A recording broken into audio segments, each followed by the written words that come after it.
하나님 말씀을 봉독하겠습니다. 창세기 3장 1절부터 8절까지의 말씀입니다.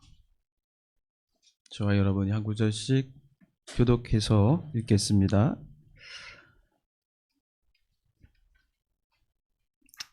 그런데 뱀은 여호와 하나님이 지으신 들짐승 중에 가장 간교하니라. 뱀이 여자에게 물어 이르되 하나님이 참으로 너희에게 동산 모든 나무의 열매를 먹지 말라 하시더냐.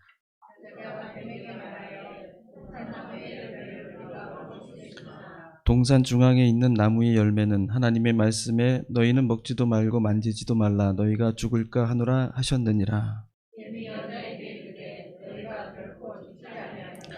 너희가 그것을 먹는 날에는 너희 눈이 밝아져 하나님과 같이 되어 선악을 알 줄 하나님이 아심이니라.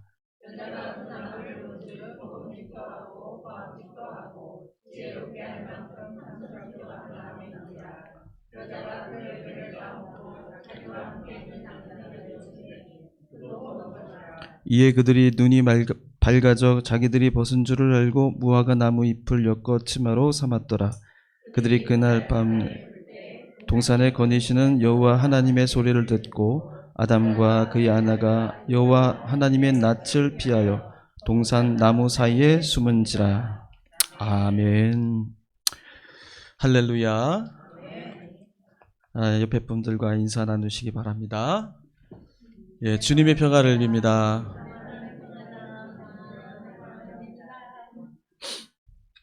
하나님의 평강이 우리 모두에게 임하시기를 축복합니다. 오늘 선악을 알게 하는 나무 제목으로 말씀을 증거하겠습니다. 우리 기독교는 구원의 종교입니다. 그 구원이라는 것은 죄로부터의 구원을 말합니다. 그러면 죄란 무엇일까요? 죄가 무엇일까? 오늘은 죄에 대해서 말씀을 나누는 시간입니다. 죄는 두 가지 종류가 있어요. 하나는 본성적인 죄가 있어요. 본성으로부터 나오는 죄가 있고요. 하나는 우리의 삶으로부터 나오는 죄가 있어요. 두 가지가 다릅니다. 본성적인 죄라는 것은 원죄를 말하는 거예요. 그리고 삶으로부터 나오는 죄 또는 실존적인 죄라고도 하는 이 죄는 그 원죄로부터 파생되는 죄의 열매를 말하는 것입니다. 그러니까 우리가 살아가면서 이 죄를 많이 짓고 살아가잖아요. 그죠? 우리가 행동으로 짓는 죄, 입으로 짓는 죄, 손과 발이 짓는 죄도 있고 또 머릿속으로 생각으로 짓는 죄도 많습니다. 이 모든 것들이 다 죄라고 할 수 있는데 이런 죄의 종류를 열거하자면 한도 끝도 없겠죠. 너무나도 많겠죠. 근데 그 모든 것을 하나로 정리하자면 그것이 원죄의 열매라는 거예요. 원죄로부터 나온 또 다른 죄의 형태라는 것입니다. 그래서 우리는 죄를 고백할 때에 우리의 삶으로부터 나온 그 모든 죄들도 하나님 앞에 고백해야 되지만 이 죄가 어디서 나왔는지 그 죄의 또 뿌리를 찾아가는 것이 대단히 중요해요. 우리를 구원하시는 것은 우리가 구원받는 것은 바로 이 원죄로부터의 자유입니다. 원죄로부터의 구원인 것입니다. 이 원죄를 우리가 해결하지 못하면 우리가 매일같이 어제 지은 죄 오늘 회개하고 오늘 지은 죄 내일 회개한다 할지라도 그것은 수없이 반복되는 연속일 뿐인 거예요. 절대로 해결되지 않는, 우리가 매일같이 그것을 10,000번이나 죄를 고백하고 회개한다 할지라도 그것이 절대로 해결되지 않는 것입니다. 그래서 우리 오늘은 원죄에 대해서 묻고자 하는 것이죠. 오늘 말씀은 바로 그 원죄에 관한 말씀입니다. 에덴 동산에 살았던 인간이 그 원죄의 길로 접어드는 불행한 그 길이 어떻게 시작되었는지 바로 오늘 이 말씀이 전해주고 있습니다. 우리가 흔히 말하는 선악과를 먹고 하나님과 멀어지게 되었던 것이죠. 이 선악과를 먹게 된 사건은 우리가 교리적으로 말할 때 바로 원죄의 사건이라고 말하는 것인데요.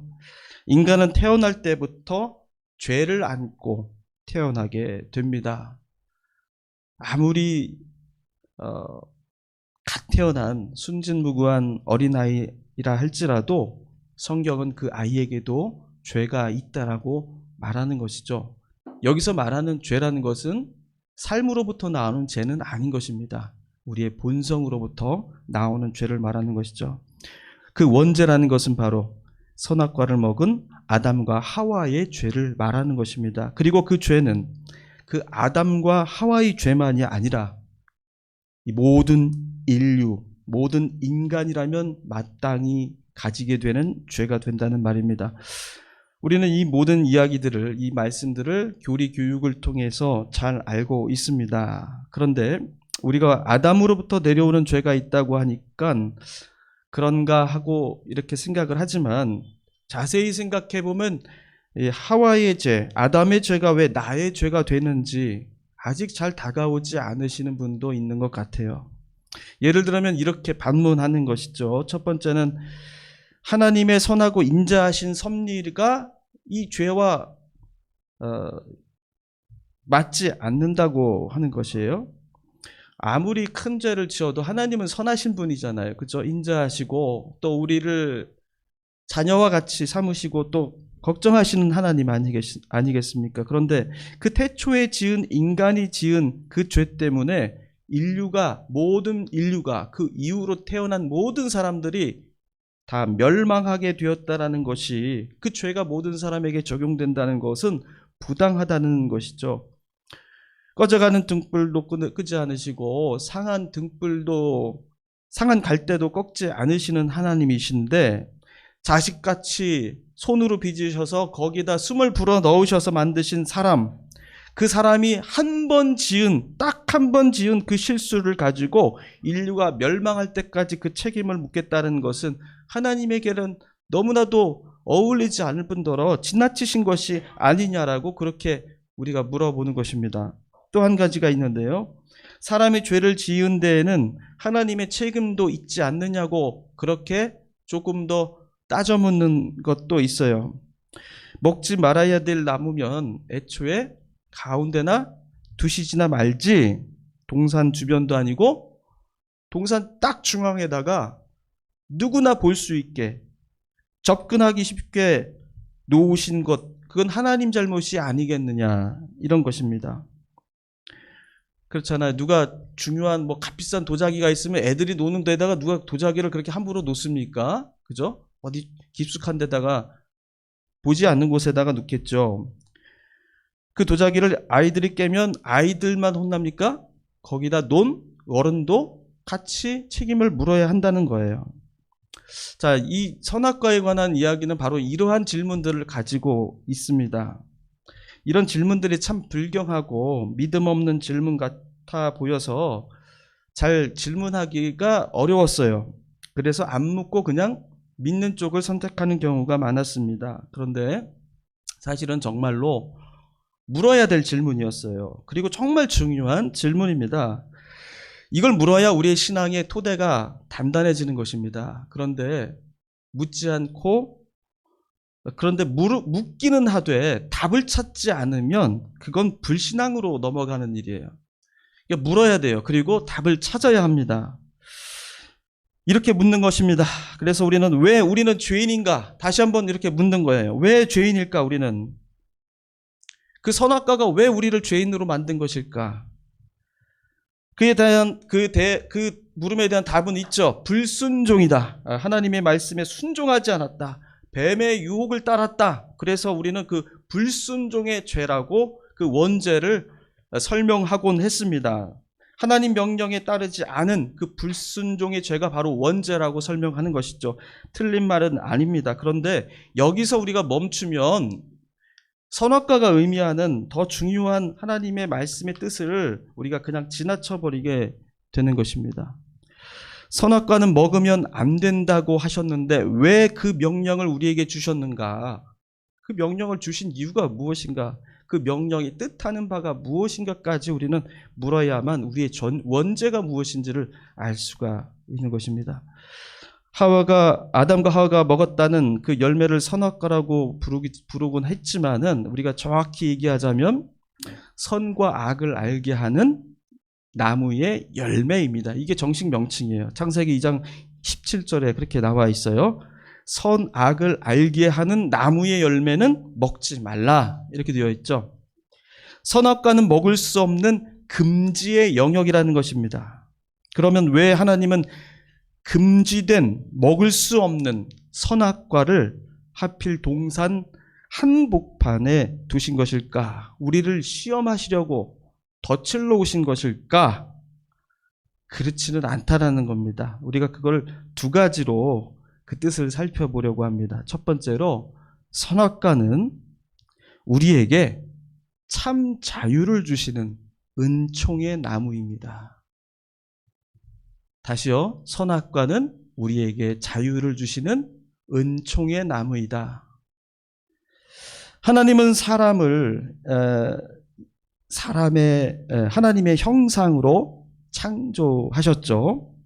1장 27절에 하나님이 자기 형상 곧 하나님의 형상대로 사람을 창조하시되 이렇게 기록합니다. 하나님의 형상은 겉모습을 얘기하는 것이 물론 아닙니다. 하나님은 형상을 가지고 있지 않으시기 때문이죠. 그래서 여기서 말하는 하나님의 형상이라는 것은 뭐냐면 하나님을 하나님 되게 하는 가장 본질적인 특징을 말하는 거예요. 하나님의 형상이라는 것은 하나님을 하나님 되게 하는 그 특징을 말하는 거예요. 그럼 그 특징이 뭐겠습니까? 그거는 바로 하나님의 자유하심이에요. 하나님의 자유. 이게 바로 하나님의 본질적인 특징이에요. 하나님은 우주를 만드시고 사람과 자연을 창조하셨습니다. 하나님은 그 모든 것의 창조자이시기 때문에 어느 것에도 구속을 받지 않으시는 분이에요. 그야말로 하나님은 자유하십니다. 이 자유를 다른 말로 초월이라고 말해도 틀리지 않습니다. 하나님은 자유하셔요. 그 자유는 하나님이 초월하신다라는 뜻입니다. 그것이 하나님의 속성이에요. 사람은 그 속성을 담도록 하나님의 형상으로 창조된 것입니다. 그러면 인간에게도 뭐가 있다라는 거예요? 하나님의 속성인 자유가 있다라는 거예요. 자유. 자유한 인간만이 하나님의 형상을 닮은 인간인 것입니다. 그 자유가 속박되었을 때 하나님은 내 형상으로 창조된 백성들을 다시 그 형상으로 회복시키기 위해서 어떻게 하세요? 자유케 하시는 것입니다. 이스라엘 백성들이 억압되어 있을 때 어떻게 하셨어요? 자유케 하셨어요. 왜 자유케 하신 거예요? 그게 창조된 인간의 본성이에요. 하나님은 그렇게 그렇게 살아가도록 하신 것이 하나님의 뜻입니다. 그것이 하나님의 형상과 우리가 닮은 하나의 연결 지점이 되는 것입니다. 자, 인간은 자유합니다. 그러나 그 인간의 자유는 하나님의 자유와 똑같을 수는 없습니다. 단지 닮을 뿐이에요. 그래서 우리는 하나님의 본질과 같다라고 얘기할 수 없어요. 하나님의 본성과 유사하고 닮았다라고 얘기하는 것입니다. 그것이 바로 하나님의 형상으로 모양으로 우리가 창조받았다는 뜻이에요. 우리가 하나님의 모양으로 창조받았다는 것은 그 하나님의 본질인 자유와 닮았다라는 것을 말하는 것입니다. 하나님의 자유와 인간의 자유에는 차이가 있어요. 어떤 차이입니까? 하나님은 한계가 없는 자유예요. 한계가 없는 자유. 그러나 인간은 한계가 있는 자유예요. 자유는 똑같이 하나님이나 우리나 가지고 있어요. 그러나 그 자유에 한계가 있느냐 없느냐의 차이가 있는 것입니다. 왜 인간은 한계가 있는 자유예요? 인간은 하나님으로부터 지음받은 피조물이기 때문입니다. 하나님의 형상으로 지음받은 인간이란 바로 이 하나님이 정해놓은 그 한계 속에서 자유함을 누리는 존재라는 뜻이에요. 우리는 그 자유를 누리는데 어디에서만 그 자유가 누려질 수 있어요? 한계 속에서. 하나님은 한계가 없으시지만 우리는 한계 속에서만 그 자유가 자유로 누려질 수가 있는 것입니다. 자, 그러면 이렇게 물어보는 사람이 있어요. 한계가 있는 자유가 진짜 자유냐 그게? 그렇게 물어볼 수가 있습니다. 그런데 잘 들으셔야 돼요. 어렵죠? 조금 설교 좀 들으러 왔더니 이게 무슨 어려운 얘기를 하고 있나 싶은 생각이 들으신, 이걸 우리가 잘 이해해야만 여러분들이 은혜에 대해서 정확하게 알 수가 있어요. 자, 인간에겐 한계가 있는데 그 한계가 있으므로 우리는 진정한 자유를 누린다. 이게 말이 안 되는 모순 같은 말이잖아요. 자유는 한계가 없어야 자유인데, 그런데 우리는 그렇지 않다라는 것입니다. 인간에게 한계가 없었다면 인간은 자유를 알 수가 없었다라는 거예요. 왜 그러냐면요, 여러분 생각해 보십시오. 평화라는 말은 반드시 전쟁이라는 반대 상황 속에서만 그 뜻이 드러납니다. 기쁨이라는 것은 고통이라는 상황을 통해서만 그 뜻을 알 수가 있습니다. 기쁨은 고통이 없으면 그 말이 존재할 수가 없는 거예요. 나라는 존재는 너라는 존재가 있기 때문에 나라는 존재를 말할 수가 있게 되는 것입니다. 고통과 즐거움, 행복과 불행, 아름다움과 추함, 거룩함과 세속, 이 모든 것은 다 서로를 위해 존재하는 거예요. 그래서 자유라는 말 하나만 우리에게 독단적으로 홀로 존재할 수가 없어요. 자유라는 것은 반드시 한계라는 것을 통해서 그 가치와 그 의미가 정해진다는 것입니다. 그러나 자유와 한계, 고통과 즐거움, 행복과 불행, 이 모든 것이 서로 달라 보이는 것 같지만 이 달라 보이는 것이 서로 구분되지 않고 우리에게 함께 주어져 있었다라는 거예요. 인간의 자유는 바로 그 한계와 함께 공존함으로써 누릴 수 있는 어떤 것이었다는 것입니다. 그러나 그 모든 것이 어때요? 합하여서 선을 이루는 거예요. 하나님이 창조하신 세계는 거기에는 선함도 있고 악함도 있고 아름다움도 있고 추함도 있어요. 그러나 우리는 그걸 구분해 보지 못합니다. 왜? 하나님이 창조하신 세계는 그 모든 것이 합하여서 아름다움, 선함을 이루고 있는 세상이었기 때문입니다. 마찬가지로 자유는 한계를 통해서 드러나는 말이죠. 인간은 바로 하나님의 피조물로서 그 한계를 우리가 가지고 있을 때에만 우리에게 자유라는 것도 주어져 있음을 알게 되고 누릴 수 있게 되는 것입니다. 그래서 인간에게 주어진 한계라는 것은 하나님이 우리를 시험하시려고 또는 억누르고 통제하시려고 두신 것이 아닙니다.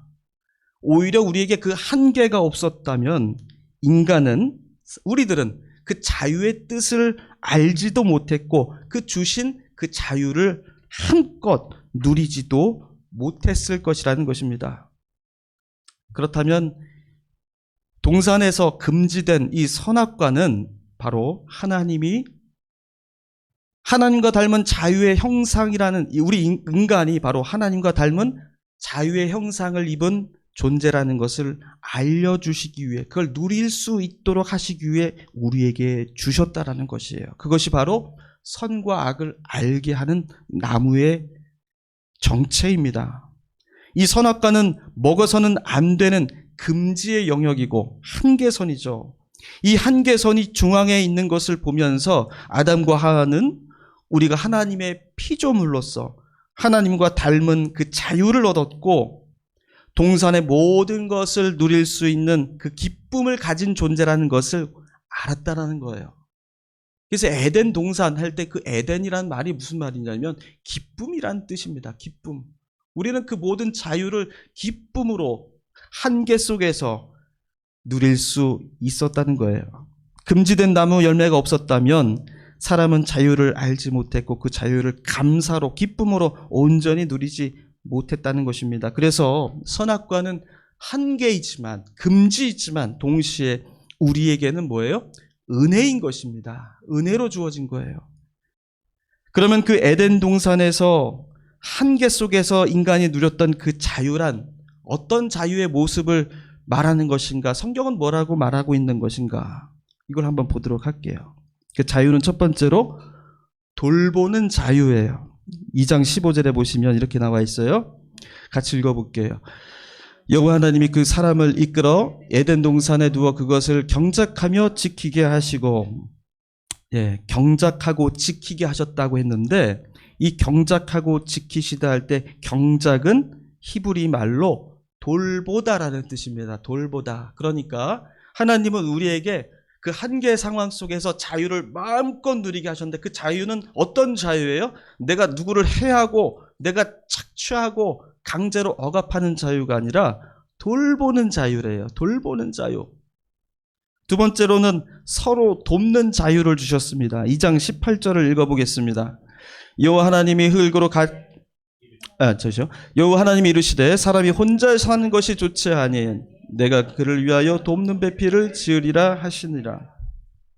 자, 돕는 배필을 우리에게 주셨어요. 자, 그 돕는 배필을 통해서 우리가 서로 돕도록 하셨다라는 것입니다. 자, 돕는 배필 할 때 여러분, 이 돕는 배필이 잘못 해석돼 가지고 여자는 남자를 무조건 도와줘야 돼. 그래서 수발드는 것으로 여러분 돕는을 읽어버리는 분들이 혹시 있을 수 있어요. 그러나 여기서 돕는이라는 것은 여자가 남자를 수발들어야 된다라는 그런 뜻이 결코 아닙니다. 그러면 큰일 나요. 근데 다들 이걸 가지고 우리 여자는 남자 수발드는 존재다라는 이 근거로 이 성경에 여자는 어떻게 지었어? 돕는 배필로 지은 거야. 도와야지 왜 네가? 이런 식으로 이 성경을 오독하는 경우가 많다라는 거예요. 그런데 여기서 돕는다라는 뜻은요, 그런 뜻이 정말 아닙니다. 돕는다라는 말이 이 성경에서 딱 2번 나와요. 정말 2번밖에 안 나옵니다. 자, 여기서 쓰인 이 돕는다라는 히브리 말은 아주 독특한 단어인데 아무 때나 쓰지 않는 아주 희귀한 단어예요. 이 단어가 다른 한쪽에서 어디서 사용됐냐면 시편 121편 2절에서 사용되어 있습니다. 제가 읽어볼게요. 다 아시는 구절이에요. 내가 산을 향하여 눈을 들리라. 나의 도움이 어디서 올꼬? 나의 도움은 천지를 지으신 여호와에게서로다. 자, 여기서 도움이라고 나오잖아요. 이 도움이 여기서 나오는 돕다와 창세기와 똑같은 단어를 사용해서 다른 데선 그렇게 사용되지 않았습니다. 그러니까 내 도움이 어디서 올까? 천지를 지으신 여호와에게서 그 도움이 온다 할 때 그 도움이에요. 그러면 돕는 배필의 그 도움은 무슨 도움을 얘기하는 거예요? 하나님과 같이 나를 구원해 주는 그러한 높은 수준의 도움을 얘기하는 거예요. 수발드는 도움이 아니라 시중도는 도움이 아닌 거예요. 그래서 단지 여자로 생각하지 마시고요.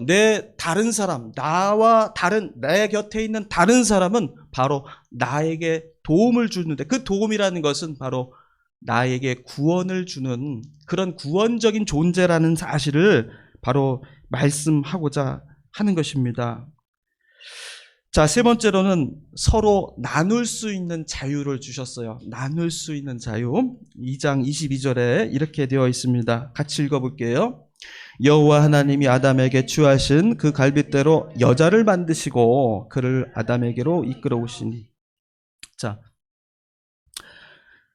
여자가 남자의 갈빗뼈로 지음을 받았다, 이렇게 이제 기록하고 있죠. 그러니까 여자가 만들어진 그 기원을 그렇게 남자의 갈빗뼈라고 그렇게 설명하고 있습니다.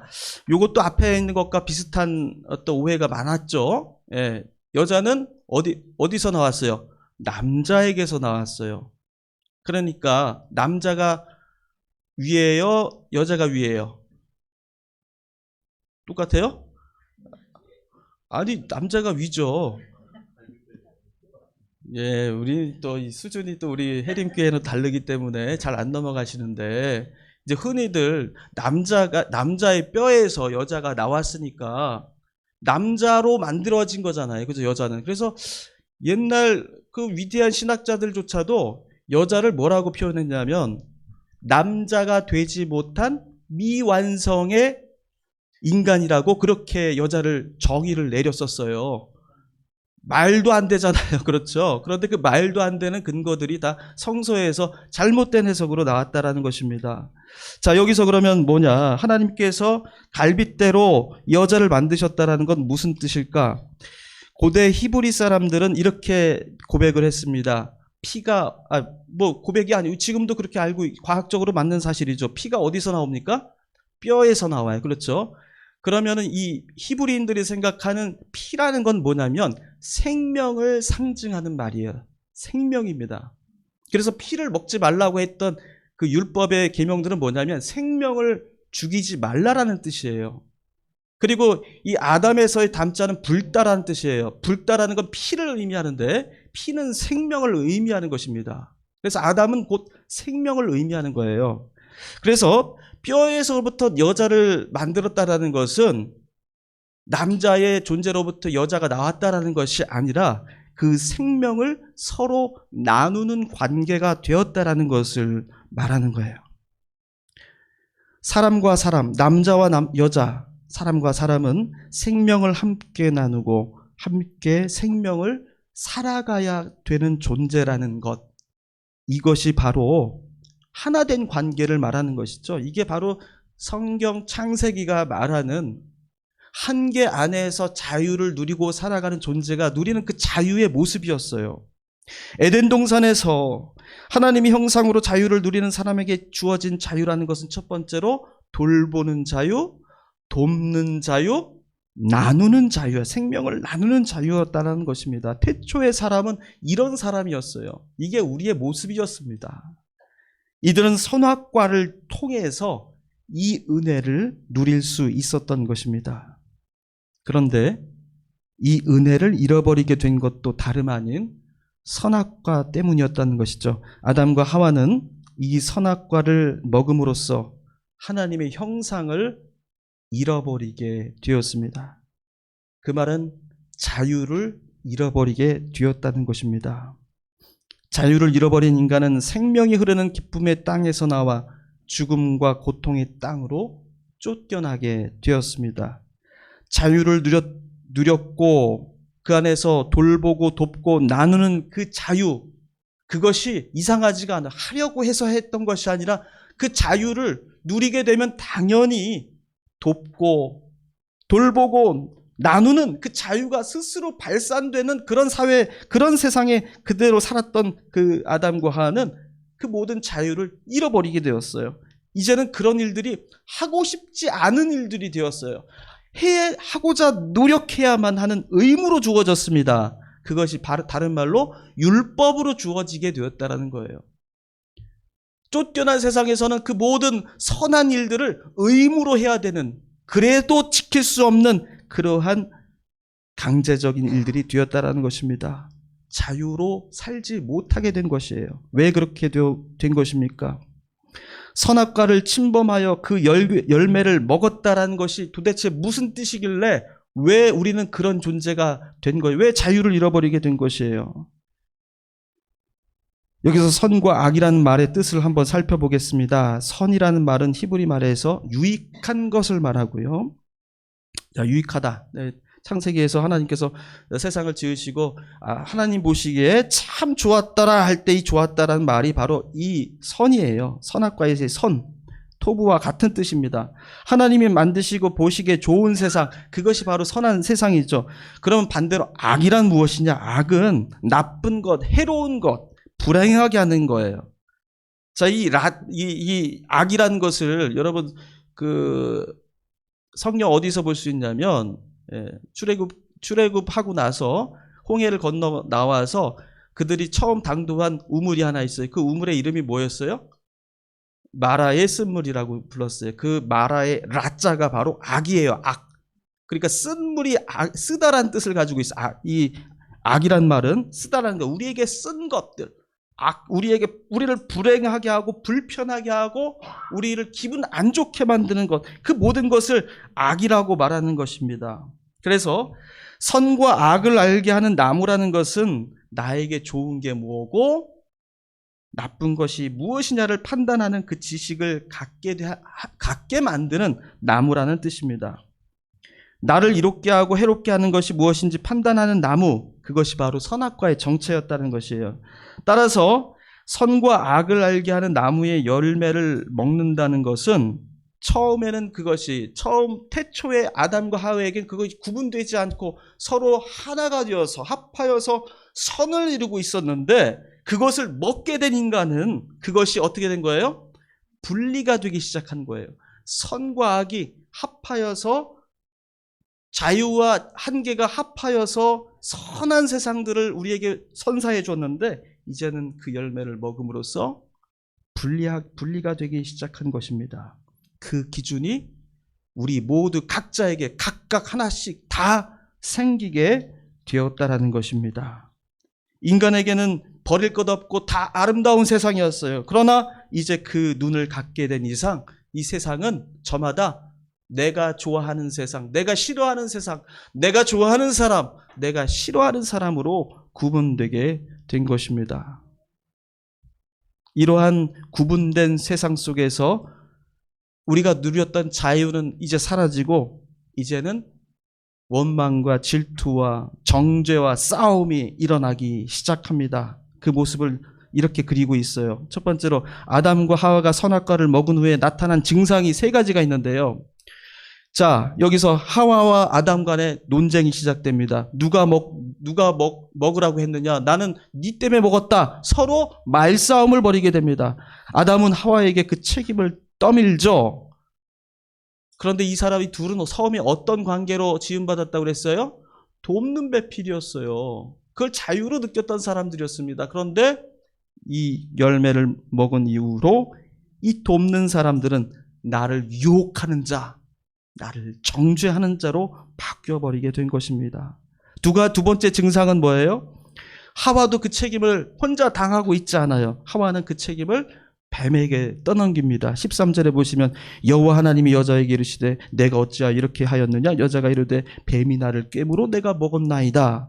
자신의 잘못을 인정하지 않고 누군가에게 꼭 그 책임을 떠넘겨야 살 수 있는 그 이기적 사람으로 변하게 되었다는, 그 책임을 미물인 뱀에게까지 넘기게 되었다는 것입니다. 세 번째 증상이 뭡니까? 아담과 하와가 하나님으로부터 숨어버렸어요. 도망치는 사람이 되었습니다. 3장 10절에 동산에서 하나님의 소리를 듣고 두려워하여 숨었다고 그렇게 기록합니다. 사람이 하나님을 피해 숨어야 하는 그런 관계가 된 거예요. 그 자유가 다 사라져 버렸습니다. 한계 속에서 누릴 수 있었던 사람들의 자유가 깨진 후에 사람과 사람의 관계도 깨지고 사람과 동물의 관계도 깨지고 사람으로부터 도망치는 인간이 된 것입니다. 에덴 동산에서 누린 자유의 기쁨은 서로를 원망하고 책임을 추궁하고 정죄하는 그러한 관계로 추락하고 말았습니다. 자, 그래서 우리는 이 세상 속에서 자유로 살아가고 있나요? 아니면 어떤 굴레 속에 살아가고 있나요? 우리는 자유 속에 살아가고 있는 게 아니라는 거예요. 우리는 세상 속에서 하고 싶은 대로 살아가는 것처럼 보이지만 자세히 보시면 우리는 선과 악이라는 그 굴레에 다 갇혀서 살아가고 있는 거예요. 그래서 저마다의 그 기준 때문에 서로의 그 기준이 맞지 않겠죠. 그것으로 서로가 싸움을 벌이고 폭력이 행사되고 거기에 전쟁이 벌어지고 사람은 사람을 죽이고 사람은 자연을 죽이는 세상이 된 것입니다. 그것을 로마서 7장 24절에서는 이렇게 기록하고 있습니다. 바울은 이렇게 얘기하죠. 내 속 사람으로는 하나님의 법을 즐거워하지만 내 지체 속에서 한 다른 법이 내 마음의 법과 싸워 내 지체 속에 있는 죄의 법으로 나를 사로잡는 것을 보는도다. 오라 나는 곤고한 사람이로다. 이 사망의 몸에서 누가 나를 건져내랴. 하나님의 법으로 살고 있지만 난 또 다른 법 속에 그 원죄를 얘기하는 거, 원죄의 법에 살아가고 있는 것입니다. 선과 악으로 나누어진 그 질서 속에 내가 벗어나지 못하고 거기에 갇혀 살아가고 있는, 참으로 자유하지 못한, 구속되어 있는 그러한 사람의 모습으로 살아간다는 것입니다. 이 원죄는 사람이라면 누구나 피해갈 수 없는 죄입니다. 아무리 윤리적이고 도덕적이고 아무리 돌을 많이 닦고 아무리 거룩하게 살려고 하는 사람이라도 그것은 결코 회복될 수 없는 죄입니다. 씻을 수 없는 죄라는 거예요. 이 죄 안에서 살아가는 인간에게 주어진 역사는 폭력의 역사, 죄의 역사입니다. 그것이 이스라엘 역사의 전체가 보여주는 이야기들이에요. 생명을 은혜로 살아가지 못하고 이제는 두려움으로 살아가는, 죽음의 두려움 앞에서 살아가야 되는 존재가 되었다는 것입니다.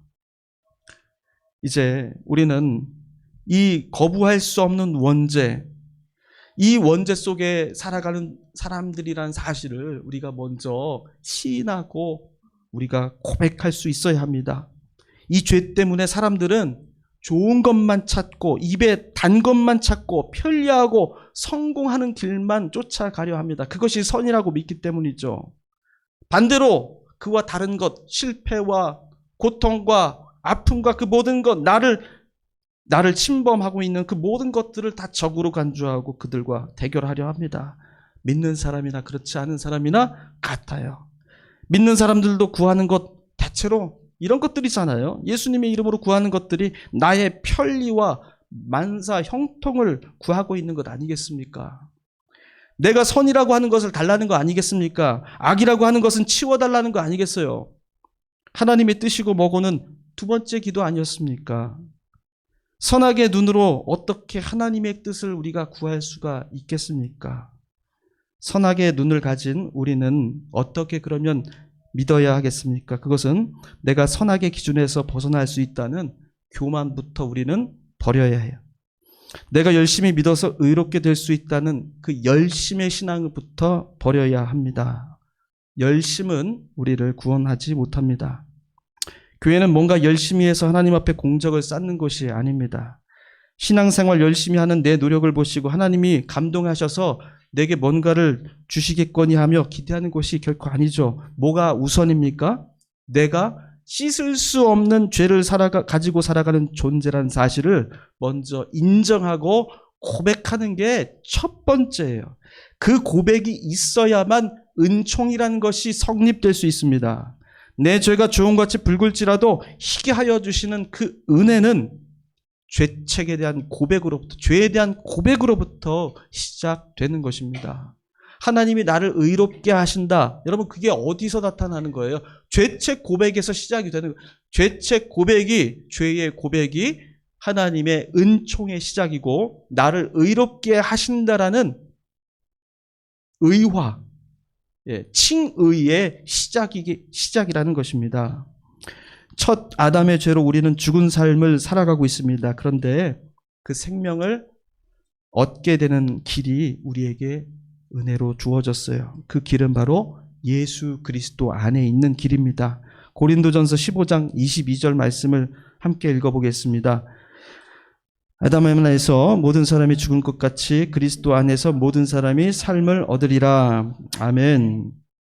우리의 죄가 시작된 아담이 첫 번째 아담이라면 예수 그리스도는 그 죄의 끈을 끊어주실 마지막 아담으로 하나님께서 우리에게 보내주셨습니다. 예수 그리스도 안에 있다는 말은 하나님의 말씀과 그분의 영에 복종하며 따르는 사람, 거듭난 사람을 얘기하는 것입니다.